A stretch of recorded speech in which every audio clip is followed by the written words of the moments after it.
The alarms are already screaming when we begin. Not a slow build. Full alert. Red light flooding every surface on the bridge of the Sovereign. Every screen showing the same thing. Multiple contact signatures, all of them clustered around a single small blue planet at the edge of a quiet solar system nobody had bothered to map carefully before today. Admiral Vex Koral doesn't flinch. She never does. She stands at the forward viewport with her hands clasped behind her back, all nearly 8 feet of her, blue-scaled skin catching the red light and turning it violet. Her amber eyes are steady. They've been steady for 3 days, locked on that planet below. That small, wet, divided world that long-range survey probes had flagged as inhabited but not advanced. Earth. A single word, simple, almost blunt. 3 days of observation had told her a great deal. Not all of it flattering. The surface was carved into dozens of separate political territories, each with its own military, each using chemical propulsion to push objects through space. Technology the Empire had moved past 10,000 years ago. Their orbital presence was scattered, stations that didn't coordinate, satellites that competed, ships that were small and slow and clearly built on no common doctrine, no planet-wide defense network, no unified command structure visible from orbit, just noise. Disorganized, expensive, inefficient noise. She had filed a preliminary assessment on day 2. Pre-contact species, significant internal divisions, technology posing no strategic threat to the Empire. Standard procedure from here: open a channel, make the offer, give them the terms. Was give them a reasonable window to comply and move on. She had done this 11 times before. It always went the same way. Some species took longer than others to accept the reality of their situation, but they always did. The math was never complicated once you laid it out clearly. Commander Dren was beside her at the viewport, his silver-gray skin pulling the red light differently. He was watching the dark side of the Terminator line, where small vessels were scrambling, burning hard, trying to form something that resembled a defensive posture. His expression was the one he reserved for things he found amusing and slightly beneath his attention. "Look at them," Dren said. "No formation, no coordinated acceleration. 3 of them just burned crossing each other's paths because they weren't even talking to each other. Burning actual chemical fuel." He made a short sound that was almost a laugh. "We could go around this system and they wouldn't be able to follow us out of their own gravity well." Koral said nothing. She was watching the same ships, but she was cataloging differently. How fast had they scrambled? How quickly had they identified the Sovereign's position? Not instantly, but not as slowly as she might have expected. They had gone from no visible response to active scramble in under 40 minutes. That was worth noting. "Open a communication channel," she said. "Any vessel or station broadcasting on a coherent frequency. Get me whoever's in charge of their response." The main screen resolved from static to a clear image. A human woman. Dark hair, cut short and practical, a simple dark uniform. She sat at what looked like a command station, functional, clearly active. Her face was composed, not the way a diplomat's face is composed after training, composed the way a person's face looks when they genuinely aren't afraid, or if they were afraid, they'd put it somewhere it couldn't be seen and left it there. "This is General Maya Chen, head of Earth's Unified Defense Command. You are in restricted space. State your identity, your origin, and your purpose for being here." Koral let the silence sit for 2 seconds. "I am Admiral Vex Koral of the Imperial Sovereign Fleet, operating under the authority of Emperor Zrath of the Galactic Empire. This system has been designated for first contact integration under Imperial expansion protocols. I am prepared to offer Earth formal protected territory status within the Empire, with all associated trade and security benefits." Chen listened without changing her expression. She didn't write anything down. She didn't look off-screen to confer with anyone. When Koral finished, she said, "Earth does not accept the terms as described. We are a sovereign planet. This is our solar system. You are in it without permission. I'll ask you to state any hostile intent, and then we can determine whether there is a conversation worth having." Dren made that sound again, louder this time. Koral kept her focus on Chen. "General, the Empire spans over 1,000 worlds. Our fleet presence in this region alone exceeds anything your combined orbital forces could approach. I'm not here to issue threats, but it would be a disservice to you if I implied that refusal carries no consequences." "I appreciate the directness," Chen said. "What happens if we refuse?" "The Empire has protocols for that." "I'm sure it does." Something shifted in Chen's expression, not fear, decision. "Thank you, Admiral. We'll be in contact." The screen went dark. The humans had cut the channel themselves. Not a technical problem. They simply ended it. Dren stared at the blank screen. "They cut us off." "Yes," Koral said. "Send a scout ship forward," she said. "Low orbit, sensor data on their orbital infrastructure." The scout moved in, sleek, fast, settling into its scan pattern when a new contact appeared on the tactical display. Small, moving at a speed that wasn't consistent with chemical propulsion. "Contact moving to intercept the scout," the tactical officer said. "Speed is... I'm recalculating. That is not chemical propulsion." "What is it?" "I don't know. The signature doesn't match our database." The contact was boxy and ugly, and nothing about it suggested speed, but it was fast. It closed on the scout in under 4 minutes and matched velocity precisely with no visible deceleration burn. It attached to the scout's hull with a simple mechanical docking. Deliberate. Then the scout went dark. Every signal, every telemetry feed, every beacon, silent. "Analysis," Koral said. "Electromagnetic pulse weapon, targeted. It found the specific frequency band the scout systems operate on and hit it precisely. The scout isn't destroyed. It's just off." Dren was no longer making amused sounds. The main screen activated on its own. Chen, again. Same composed face. "That was a warning, Admiral Koral. We're returning your crew. I'm asking you to leave our solar system. You have 24 hours. After that, we'll need a different kind of conversation." The screen went dark. The bridge was very quiet. Koral looked at the tactical display, the scattered human vessels, the drifting dark dot that had been her scout ship, the blue curve of Earth below. She thought about the assessment she had filed, the preliminary report, pre-contact civilization, chemical propulsion, no strategic threat. "All ships," she said, "we are withdrawing to the outer system boundary." She was still looking at Earth, at that small, wet, divided world with its one very precise electromagnetic pulse. "We'll be back," she said quietly. "And next time, we won't underestimate you." The Sovereign's engines cycled up, the fleet moved, and Earth was left exactly as it had been. 3 months passed. They felt longer from the inside. The Grand Imperial Council chamber on Zarvis Prime was designed to make visitors feel small. Ceilings vaulted to heights that served no structural purpose. Walls carved from deep black stone, quarried from a moon that no longer existed. The floor so perfectly polished that the lights above were reflected in it, creating the sensation of floating suspended in space. Emperor Zrath had received 217 delegations in this room. None of them had left feeling comfortable. Admiral Koral was not a visitor, but she had never stood here while explaining a retreat, and the difference was significant. Zrath sat in his command chair at the far end of the chamber, and his bioluminescent skin patterns were cycling deep violet. That was not a good color. Deep violet was somewhere between profound irritation and the early edge of fury. You retreated," Zrath said. His voice didn't need to be raised. The acoustics carried it perfectly. "From a pre-contact civilization using chemical propulsion." "The situation was more complex than the survey data indicated," Koral said. "You've explained the complexity.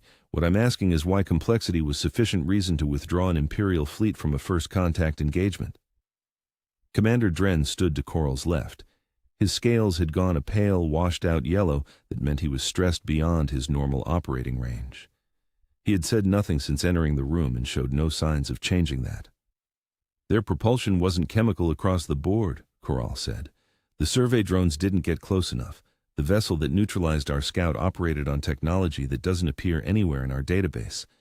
And General Chen's conduct throughout the contact didn't match a pre-contact civilization reacting to first alien encounter. She acted like someone who had prepared." Zrath's skin pulsed once, deep and slow. Prepared. Yes, Emperor. The silence that followed was the particular kind that forms when very powerful beings are making decisions. Minor officials who had been standing along the chamber walls went very still. The doors at the far end of the chamber opened. Everyone turned at the sound. Those doors were not supposed to open during an Imperial audience without announcement. A junior officer came through them at something between a run and a controlled sprint, and when he reached the appropriate point on the floor, he dropped immediately to both knees. His face was pale in a way that wasn't from exertion. Emperor. Long-range sensor command requests immediate relay of contact data. Sector 9. Inbound vessel. Massive. Entering controlled space without IFF response. Energy readings don't correspond to anything in our database.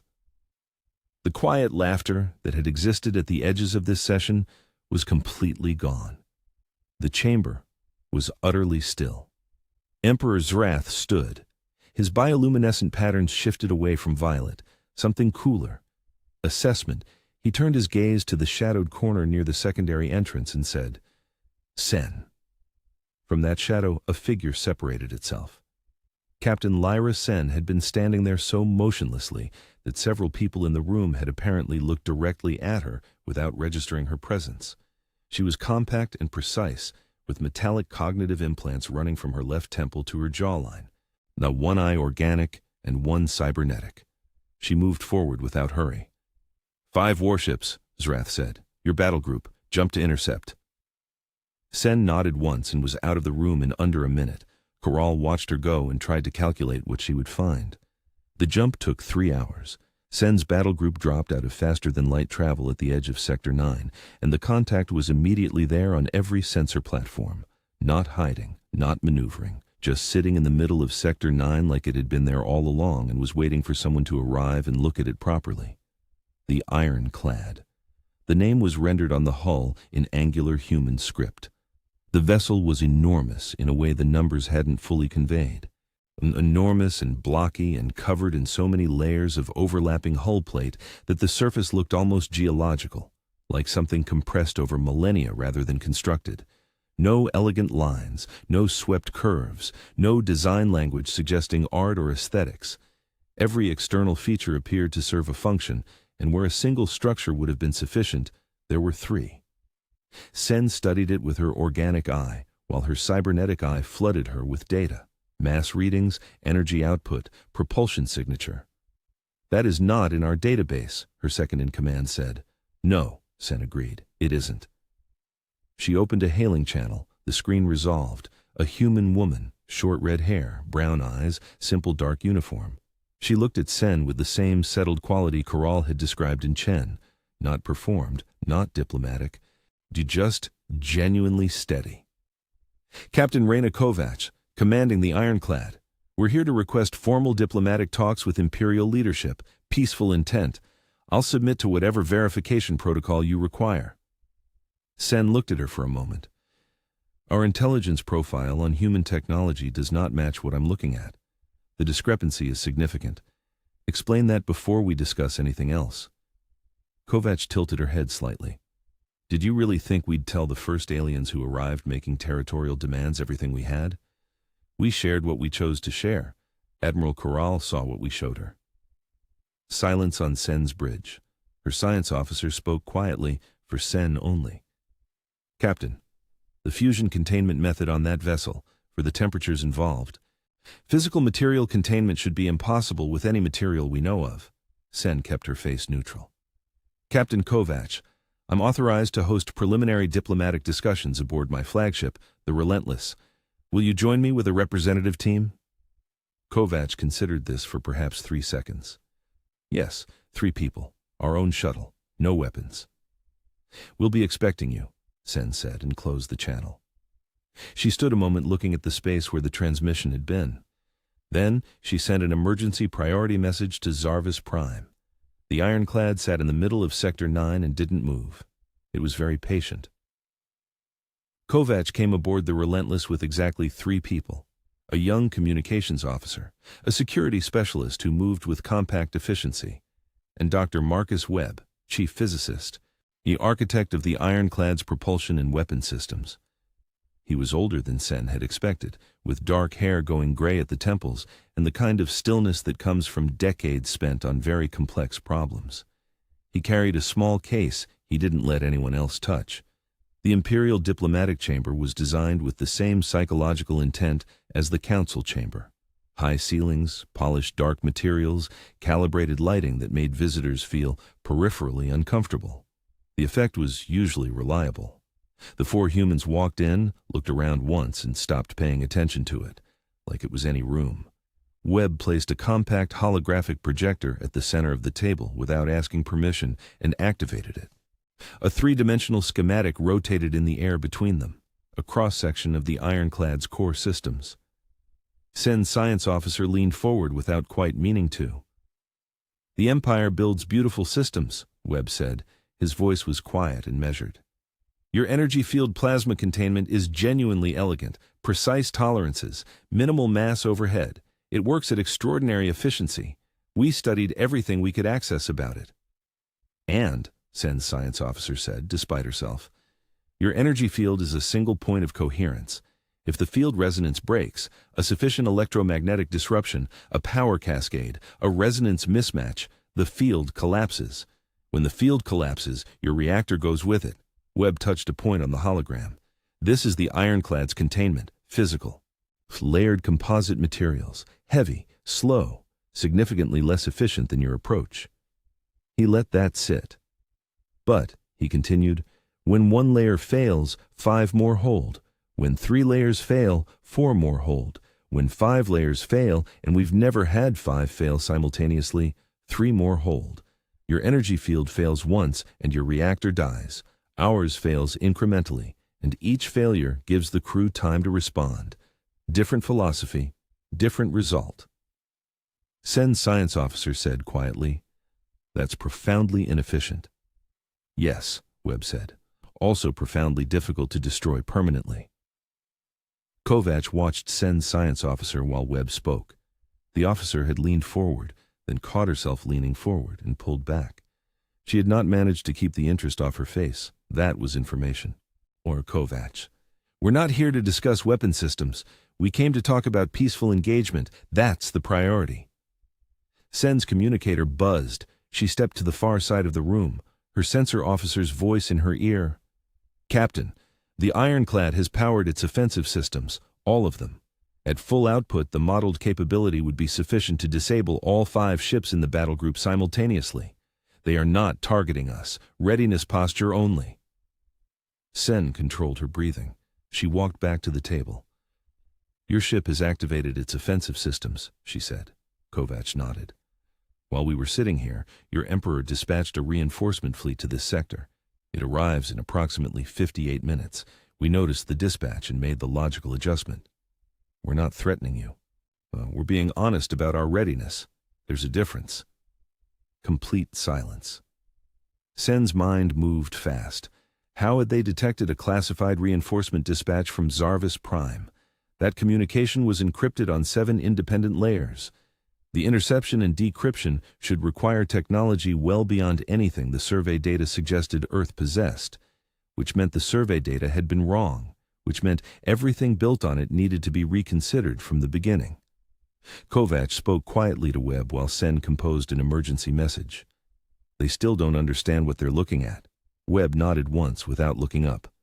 "They will." The Grand Imperial Council Chamber, 3rd emergency session in 4 days. Sen stood at the presentation dais and delivered her report with the flat precision of someone who had decided accuracy mattered more than the comfort of the people listening. 12 independent computer cores. Not a primary and backups, 12 fully parallel systems, any one of which could run the entire ship alone. 6 separate power grids with dynamic load balancing that rerouted automatically in under 3 seconds. 3 propulsion systems using 3 different physical principles: redundant weapons, redundant life support, redundant navigation. "They don't build for perfection," Sen said. "They build for survival under failure. Their design doctrine assumes things will break and prioritizes maintaining function after the break rather than preventing the break in the first place. It is not efficient by any conventional measure, but it is extraordinarily difficult to stop. Counselor Orth of the Tulare Confederation was on his feet immediately. The resource requirements for that level of redundancy are absurd. You're describing a vessel that costs 3 times what it needs to cost. Counselor, Sen said, absurd and effective are not mutually exclusive. The silence that followed was a different quality than usual council silence. Sen had said something true and uncomfortable in a place that preferred comfortable and strategic. Emperor Zrath spoke. Bring them here. Kovacs and Webb. I want to hear it directly. Kovacs and Webb entered the council chamber without ceremony. No elaborate preparation. They walked in, assessed the room once, and stood before Emperor Zrath as if they had done this before. They hadn't, as far as anyone knew, but they looked like they had. Zrath spoke directly. We have ruled for 10,000 years. No species has ever approached us as equals. What makes you believe you are different? Kovacs looked at him steadily. Because the alternative is a conflict that costs both sides enormously and ends with no outcome that benefits anyone. Not because we'd necessarily win or you'd necessarily win. Because wars between species that have found each other are bad for everyone, and you've been in this galaxy long enough to know that. Webb activated his projector. Holographic data filled the council chamber. Trade models, mutual defense frameworks, scientific exchange protocols, governance structures that preserved the sovereignty of member species while creating coordination mechanisms across Imperial territory. Your empire stabilized this galaxy after the Chaos Wars, Webb said. That mattered to every species in every system across this region of space. We're not asking you to abandon what you built. We're asking you to update it, to move from a model based on control toward one based on cooperation. You've already done the hard part. You built the infrastructure. We're proposing something to run on it. Zrath. And if we refuse? Kovacs. Then we defend ourselves. We'll be very good at it, but that's genuinely not why we're here. The junior officer came through the chamber doors and dropped to both knees. He was breathing harder than the sprint accounted for. 17 energy signatures, distributed throughout Imperial space, all matching the Ironclad's propulsion and power profile, all holding position. None visible to Imperial sensors until right now. The council chamber went completely still. Not the silence of calculation, the silence of shock. Kovacs let it hold a moment. Insurance. Those ships hold position on standing orders not to fire first under any circumstances. They're there if Earth is attacked. They will not move otherwise. Zrath looked at her for a long, unreadable moment. You could have attacked when our fleet retreated from Earth. You had every advantage. Why didn't you? Because that's not who we are. Winning through destruction just creates more of the problem you were trying to solve. We learned that the hard way, over a very long time, fighting each other on our own planet. We know what it costs. We don't want any more of it. And this is the moment I keep coming back to when I think about what happened in that chamber. 17 ships spread through the heart of the most powerful empire in the galaxy, sitting quietly on a standing order not to fire first. The humans could have kept them hidden, could have held them as a secret. Instead, they told Zrath exactly where every one of them was. What do you think they were really counting on? What did they believe about Zrath that made transparency feel safer than secrecy? Drop your answer in the comments. I genuinely want to know what you think. Zrath sat back in his command chair. His bioluminescent patterns shifted slowly through deliberation colors. We will continue these discussions in the diplomatic wing. Formal sessions. He looked at Kovacs directly. We will see what there is to build. Later, when the chamber had cleared, Koral stood near Zrath's chair. They're bluffing, she said quietly. They cannot have built a fleet that size. Zrath turned to look at her. Admiral, are you willing to bet the Empire on that assumption? Koral said nothing. Because I am not, Zrath said, and I suggest you consider carefully before you are. 48 hours later, the talks collapsed, not slowly, not with a long negotiation where positions gradually hardened. The collapse came on a single clause. Imperial oversight of Earth's military development. The human delegation read it, conferred for less than 3 minutes, and returned with a response that was polite, clear, and completely final, non-negotiable. That clause was a wall. Emperor Zarath's war room was functional rather than impressive. Maps, displays, tactical calculations. The room where decisions became actions. 20 battlecruisers, Admiral Koral leading, flagship Conqueror, with Dren at her side. Dren's smirk had returned somewhere between the war room briefing and emergence from faster-than-light travel. Perhaps it was the math. 20 ships against 1 was a ratio that had historically produced confident expressions. The Ironclad sat in open space. Same patient bulk, same overlapping hull plate, same absence of elegant design. 20 Imperial warships arranged themselves around it at standard engagement distance in a formation rehearsed thousands of times. Dren. Whatever they have, this is just math. Koral opened the channel. Kovac appeared. Same expression, same composed, unreadable face. Why, behind her the bridge of the Ironclad was active, crew at stations, hands on controls, no visible panic, measured activity. Admiral Koral, Kovac said, we came here looking for peace. Whatever you're about to do, that choice is yours, not ours. Koral looked at her for a moment. Then, all ships, fire. 20 energy weapons discharged simultaneously. The space around the Ironclad lit up like a second sun being born, channels of focused energy converging from every direction at once. Precise, overwhelming, the kind of firepower that had ended wars. The beams bent. Not metaphorically, not a shielding effect that absorbed or deflected. The beams literally curved in long arcs around the hull of the Ironclad, as if the space around the ship had a different geometry than the space everywhere else. Not a single beam reached the hull. Everyone curled around and dissipated into the dark beyond. The bridge of the Conqueror was absolutely silent for 3 full seconds. Koral's weapons officer spoke carefully, checking each word before releasing it. Gravitational lens field. They're creating a localized curvature in space-time around the hull. Our energy weapons follow the geometry of space. They can't travel in a straight line where space itself isn't straight. The curvature redirects them before impact. Dren. That's not a shield, that's physics, the science officer said. Panels opened along the Ironclad's hull. Not energy weapon apertures, no charging glow, no warming up harmonic. Mechanical apertures, barrel-shaped, dense and thick-walled. They looked old-fashioned, industrial. The Ironclad fired. No flash, no beam, no visible projectile. One battlecruiser simply went dark. Systems dead. Tumbling slowly on its last maneuvering thrust. Kinetic projectile, small mass, near light-speed velocity. The weapons officer's voice had gone flat with the effort of staying professional. Our shields stop energy. They stop fields. They stop beams. They don't stop mass. A physical object moving at that velocity carries kinetic energy. Our shields have no mechanism to interact with. Evasive maneuvers. All ships scatter.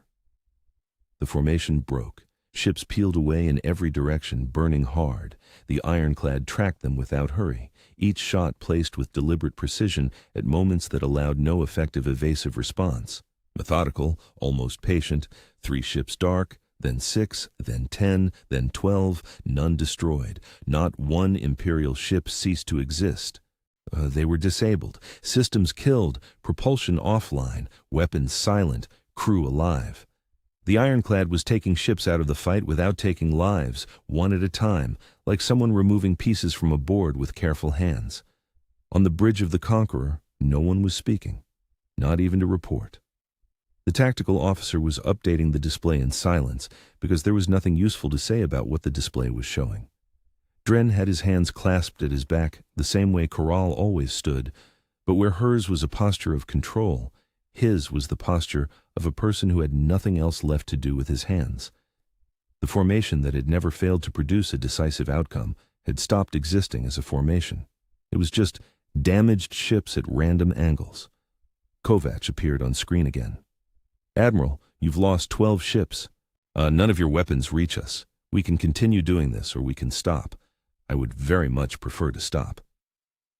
Behind her, in the background of the transmission, another cruiser went silently dark. Koral stood at her station on the bridge of the Conqueror. 23 years in command, 41 separate engagements across 17 star systems. She had retreated precisely once in her career, and she had come back here to correct that. She looked at the tactical display. 13 ships dark. 7 remaining, none in effective position. The Ironclad was exactly where it had been when they arrived. It hadn't moved. "Stand down all weapons," she said, barely above a whisper. "All ships, cease fire. We are withdrawing." The bridge remained still. No one spoke. Dren said nothing. His scales were almost white. Kovac. "Safe journey home." "Admiral." As the surviving fleet entered faster than light travel, Koral watched the Ironclad on the rear sensor feed for as long as it remained visible. One ship, holding position, unhurried, already retracting the apertures on its hull. "Everything has changed," she said, to no one in particular, to herself. Everything. Zarvis Prime moved at the speed of catastrophe. The news traveled on every communication channel the Empire possessed, and it traveled fast because bad news always does. 20 ships, 1 human vessel, 13 disabled, 0 destroyed, and the humans had chosen to stop before finishing the job. That last part was the part that traveled differently. It wasn't a victory.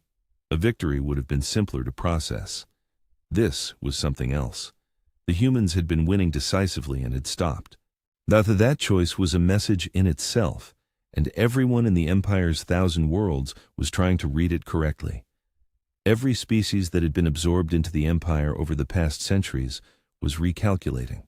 Not loudly, not yet. But the recalculation was happening. Species that had learned to keep their heads down were lifting them slightly.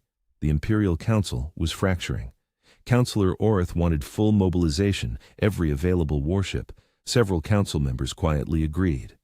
An equal number were already reaching out to the human diplomatic team through private channels, asking whether the framework the Ironclad's crew had proposed was still available. Several were doing both, hedging in the way that powerful beings hedge when they aren't sure which way the ground is moving. Emperor Zrath sat alone in the war room for 2 hours. When he emerged, he called Sen. Sen's report was cold and precise, and worse than everything Zrath already knew, because Sen's reports were always complete. Numbers, ship counts, engagement duration, energy exchange totals, human casualty count, 0, and 17 ships, all confirmed, all holding position in Imperial space, all allowing free transit on Imperial trade routes, none of them engaging or threatening or doing anything except existing in places they weren't supposed to be able to exist. "All 17 confirmed?" Zrath said. "Yes, Emperor. All holding, all allowing free passage, no hostile action from any vessel." "Get me Kovac." He took the communication himself. No intermediary. Kovac appeared on screen in the same dark uniform with the same composed expression. For a moment, neither of them said anything. Zrath. "Same terms as before?" "Yes, Earth sovereignty, non-aggression, trade on mutually agreed terms, an end to forced assimilation, not just for humans, for every species currently inside the Empire's structure, scientific and technological exchange, mutual defense against threats neither party can address alone." Zrath. "You deployed warships throughout my empire and call that peace." Kovac. "We call it security for our diplomatic team. Your Admiral Koral's attack made goodwill insufficient as a safety measure on its own. The ships are there to ensure our people can leave if needed, nothing more." Zrath. "If we accept these terms, the Empire changes permanently. There is no version of this agreement in which things remain as they were." "No," Kovac said, "there isn't." Long silence. On day 4 of the aftermath, the 3 outer rim species that the Empire had absorbed 20 years ago sent formal requests to be included in any new framework. They cited the Ironclad's proposal as a model. They had been watching. By the end of the week, 9 species had submitted formal requests through diplomatic channels. Formal negotiations were authorized. A jointly constructed orbital station, neither imperial in design nor human in design, built by teams from both sides working together. The exterior carried the graceful lines and resonant materials of imperial architectural tradition. The internal systems were built to human redundancy standards, with physical backups and layered failsafes running beneath the elegant surface, a structure that looked like the Empire and survived like a human vessel. The talks ran for 47 days. And here's the part that nobody talks about enough when they tell this story. 9 species. 9 different civilizations that had been quietly surviving inside the Empire for decades, some for centuries, watching from the inside, keeping their heads down, adapting to structures that hadn't been built for them. 9 species that sent requests to join a framework they hadn't created on the basis of negotiations they hadn't been part of, because something had shifted and they could feel it moving. Do you think they ever gave up hope that something like this would come? Or did they always know, somewhere in the long, quiet years of just surviving, that the math would eventually change? Tell me what you think in the comments. I read everyone. Day 23 of formal talks. Sen sat across from Kovac and said plainly, your proposal removes the entire hierarchy, Kovac. We're replacing it with one based on contribution rather than conquest. The result looks similar from a distance. There's still structure, still leadership. But the basis for authority changes. That's the part that matters. Day 31. Emperor Zrath himself came to the table. Sat across from Kovac with no handlers and no protocol officer. He looked at her before speaking. My advisors tell me you're bluffing about the fleet numbers. Kovac. Maybe, Zrath. Are you? Kovac held his gaze. Does it change what makes sense here? A pause. No, Zrath said quietly. It doesn't. Day 47. The Galactic Compact was signed in the orbital station, in a room that looked out at both the planet below and the open dark above. Not a surrender, not a conquest, a restructuring. The Empire remained in name and in tradition. The infrastructure, the roots, the long history of stability it had built over 10,000 years.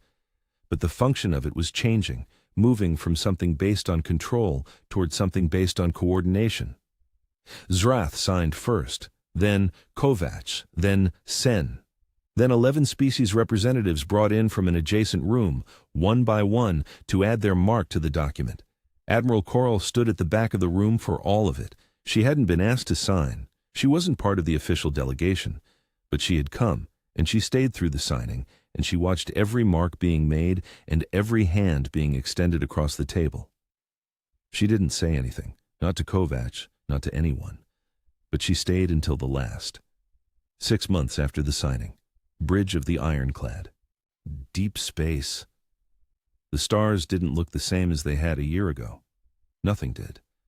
Kovac stood at the forward viewport and felt it every time she came up here. The context had changed, and when the context changes, everything inside it looks at least slightly different.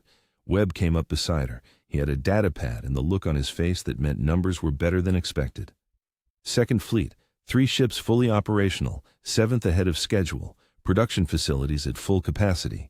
We're going to hit the completion target 6 weeks early. Good. The Empire's science teams have formally requested access to the material containment research data. Full access. They want to understand the physics. Kovac. Give it to them. That's what the compact is for. Webb looked at his pad for a moment. Admiral Koral has submitted a request for observer status on our next patrol. Kovac turned to look at him fully. Koral. She wants to understand how we operate. Her exact wording. I want to understand how you think. Kovac was quiet for a moment. Admiral Vex Koral. The officer who had retreated from Earth and come back with 20 warships to settle the question by force, who had stood at the back of a signing ceremony she hadn't been invited to and watched until the last signature was made. Now she wanted to understand how the Ironclad's crew thought. Approved, Kovac said. Full access, no restricted areas. Webb looked at her. All areas? All areas. If we're doing this for real, we do it for real. Koral arrived quietly. She came aboard in a small shuttle with 2 crew members who waited in the docking bay while she came up to the bridge alone. She positioned herself at the back near the secondary tactical station and went still.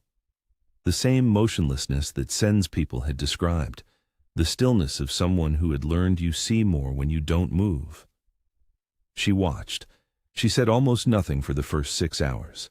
The bridge crew went about their work and she observed. She was learning to see differently. The hierarchy on the Ironclad's bridge was flatter than any Imperial crew she had commanded. Decisions were faster. Individual station officers had authority to act without waiting for command confirmation. The redundancy wasn't just in the ship's physical systems, it was in the command structure itself. Anyone on that bridge could keep essential functions running if the people above them were unavailable. The other thing Koral noticed was how the crew communicated during routine operations. Short statements, direct questions, confirmations given in a word or two rather than a formal acknowledgement. It was faster than Imperial bridge protocol. Not because it was less precise, it was equally precise, but because it cut everything that existed for the purpose of hierarchy rather than function. Every exchange was about the information itself, not about who was transmitting it to whom. Then the signal came in. Not a known contact signature, not Imperial, not a compact member vessel, not from any database on the bridge. A burst transmission from a system 60 light-years outside the boundaries of any mapped territory, outside the Empire, outside the compact, outside anything charted. The direction of origin was empty space on every chart they had.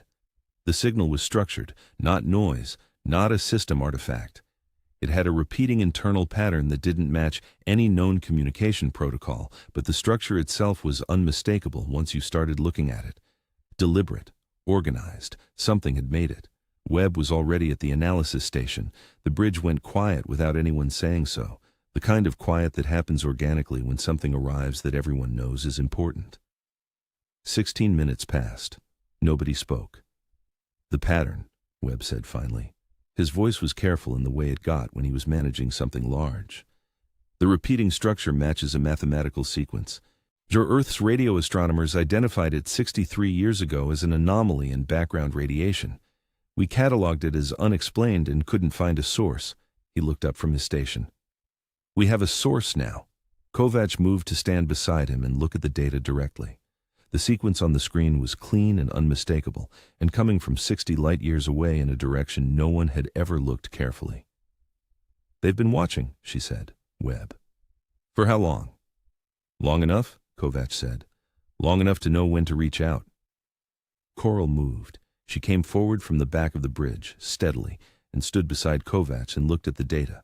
Her cybernetic eye processed quietly. Her organic eye was doing something harder to name. My people have a record of something like this, Koral said. Her voice had dropped. Sector 41, 400 years ago. We classified it as sensor drift and archived it. The file has a low priority designation. I don't think anyone has opened it in 3 centuries. Kovac turned to look at her. You had it 400 years ago. We dismissed it. The signal pulsed again. Stronger. Measurably stronger. Every instrument on the bridge registered the shift at the same moment. Whatever was sending this was aware that someone was receiving it. Kovac. Are they answering us or asking us something? Webb checked his readings, rechecked them. The silence was a full second long. I think they're doing both at once. Koral's voice dropped to barely above a whisper. Did we just get noticed? Kovac turned from the data to the viewport. The dark ahead was what dark always is, patient and immense and full of things that light hadn't reached yet. She pressed her palm flat against the glass, cold, solid, the universe beyond it vast and quiet and waiting. We were always noticed, she said. The question was whether we were ready, whether we'd figured out how to stop tearing each other apart long enough to be worth talking to. Maybe that's what they were watching for. Not technology, not power. Just the moment when we decided to be something worth meeting. The signal pulsed a third time, long and steady. A note held in space, clear and deliberate and patient. Set new course, Kovac said, bearing toward the signal origin. Her navigator. That's outside all charted territory, Captain. I know. She didn't say anything else for a moment. Koral was watching her from beside the viewport. After a long pause, Koral said, I'll inform the Emperor. Kovac glanced at her sideways, almost a smile. Tell him we're not going to conquer whatever's out there. Koral, for the first time, almost smiled back. Almost. I know, she said. The Ironclad adjusted its heading. The 2 Imperial escort vessels running alongside on the joint patrol fell in without being asked. No order was given to them. They simply moved. Behind them, a galaxy was doing the slow, hard work of changing. Species that had spent decades keeping their heads down were lifting them. Trade routes that had run through imperial checkpoints were opening into something more like roads between neighbors. Technologies that had lived in one civilization's archives for centuries were crossing species lines for the first time, but being examined by people who hadn't built them and finding applications their original designers hadn't imagined. The 47 days of negotiation had produced a document. What came after the document was harder and more interesting. The daily labor of actually becoming what the agreement said you were, adjusting institutions and habits and assumptions built over thousands of years. That work was underway. Not finished, not even close, but underway in thousands of places at once, in conversations and workshops and laboratories and council chambers across 1,000 worlds. Ahead, the signal. Long and steady and patient, repeating at intervals that felt almost like breathing. Something out there had watched all of it, the first contact in Earth's orbit, the electromagnetic pulse that went dark a scout ship, the 24-hour ultimatum delivered by a calm woman with short dark hair, the retreat and the return and the battle that didn't end in destruction, the 47 days of talking, 6 months of a galaxy reorganizing itself around a new idea. And now it was speaking. Whatever came next, humanity wouldn't face it alone. They would face it alongside people who had tried to conquer them and failed, and who had been honest enough about what that failure meant to sit down and find a different path. They would face it alongside a civilization 10,000 years older than their own, and alongside 9 other species who had watched and waited and finally stepped forward. They would face it as what they had always been, stubborn and creative and overbuilt and redundant and absolutely, structurally, by design and by temperament, and by 10,000 years of very hard experience, impossible to permanently shut down. The dark ahead was not empty. It had never been empty. It was simply waiting to be properly introduced.